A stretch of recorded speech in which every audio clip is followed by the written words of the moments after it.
How do you get work as a DJ? That's the $1,000,000 question, isn't it? Look, I don't have all the answers, but what I can do is share with you what I've been doing recently, and it's been incredibly effective. I needed some work, and I'm getting some work.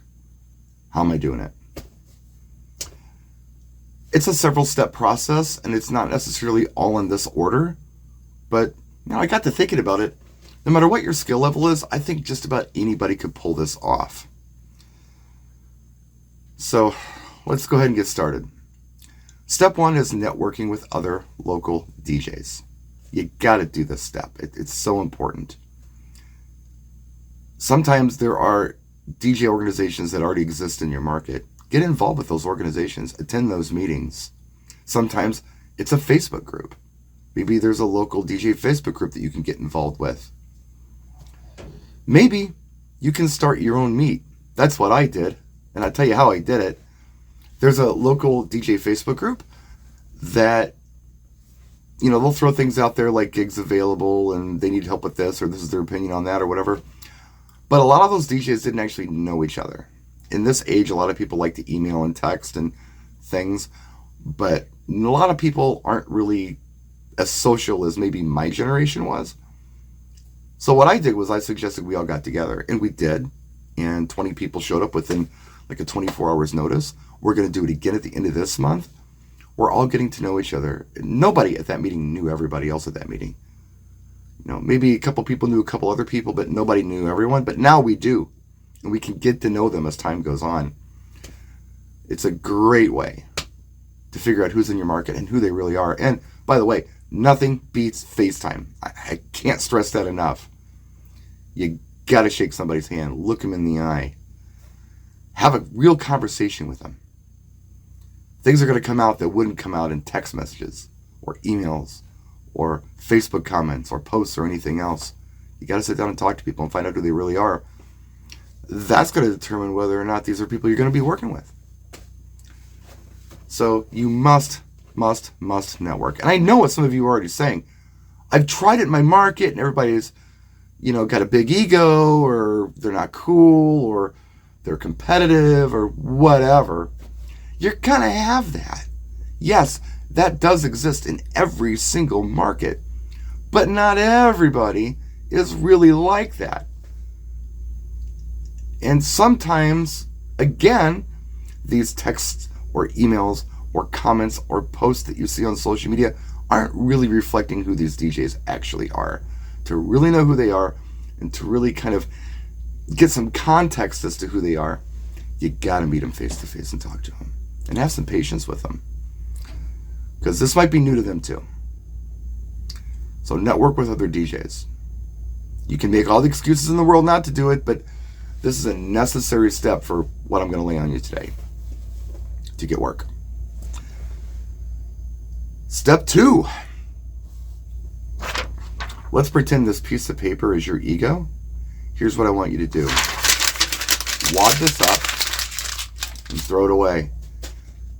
Ego has no place in this. What you have to do is really be honest about your strengths and weaknesses as a DJ.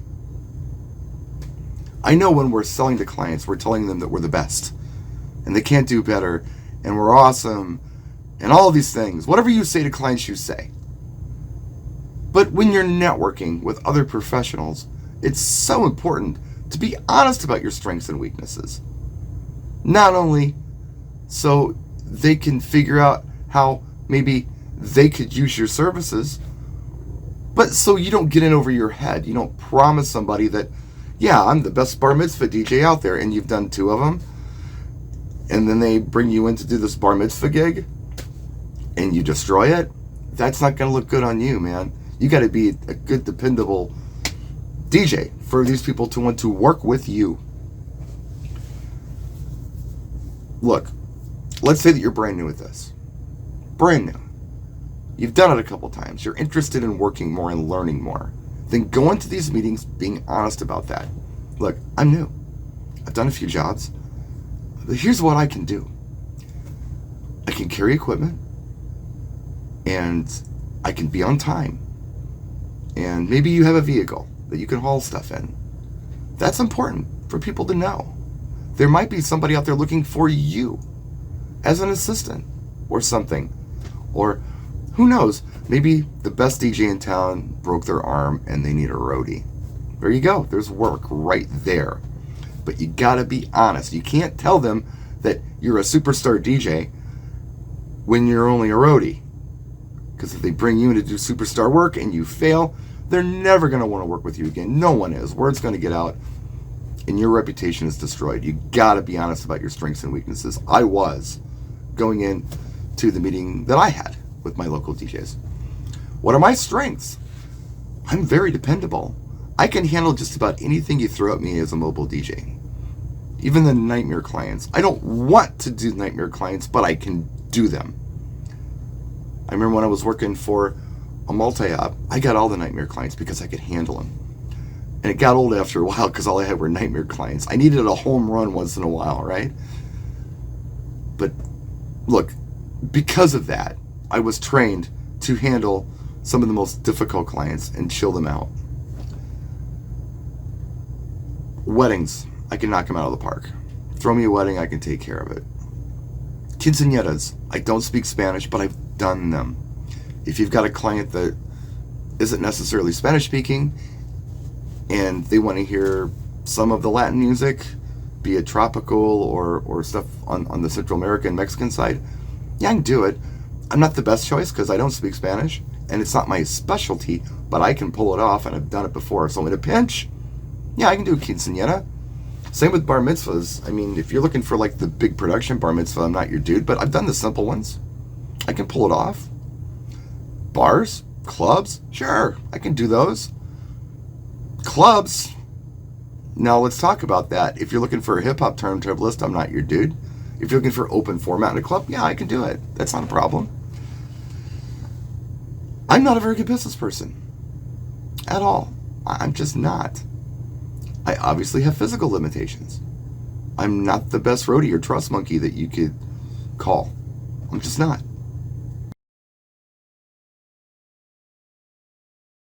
I have strengths and I have weaknesses, and I was honest about them.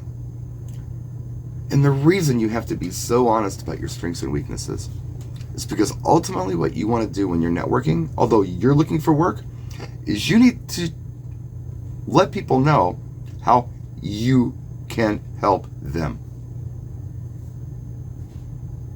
I walked into this network meeting and I said, look guys, I'm here to help.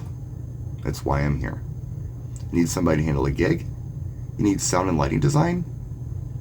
I'm pretty good at that. I mean, people hire me. Like, companies hire me just to do sound and lighting consulting for them. So I'm pretty good at it. I'm not an audio engineer. I'm not any kind of crazy lighting designer guy, but I can come up with cool solutions, workable solutions for most of your sound and lighting needs. I've done it for friends, other DJs. I've put things together that really had a big impact, and yeah, I can do that. I can help in that regard. Because that's ultimately what you want to do, is help. I know it sounds weird. You're looking for help, but you offer help. Now, understand what help is. I think this is kind of a misconception a lot of people have. I was talking to somebody the other day, and they needed a gig covered. And the gig isn't what you would call a home run gig, meaning that it wasn't a $3,000 event, okay? It wasn't free. You know, it wasn't like ridiculously low, but it was on the low end, money-wise. And they were looking for someone to fill. And I'm happy to do it. This DJ is in a bind. They double booked. They need somebody to help. So I'm going to help. Because I told them, I'm here to help.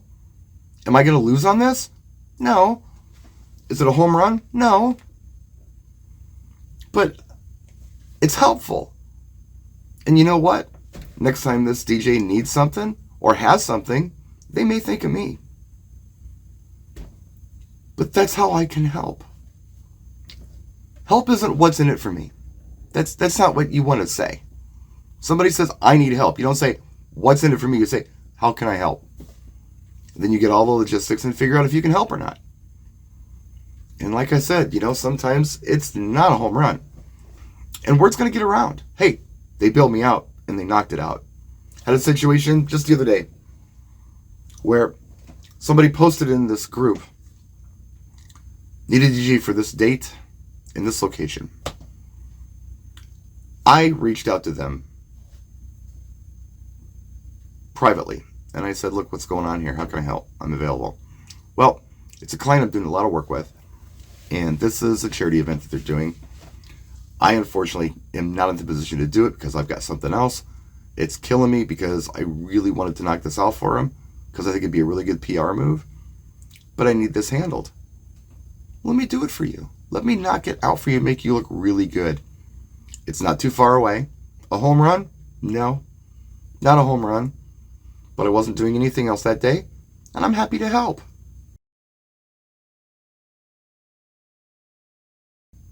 See how this works? If people can count on you, they're going to come to you.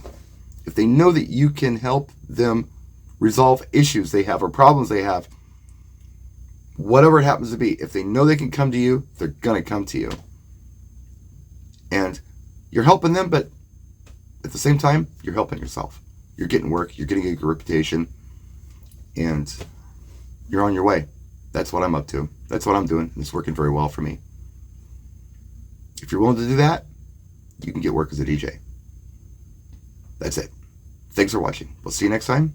Practice and enjoy.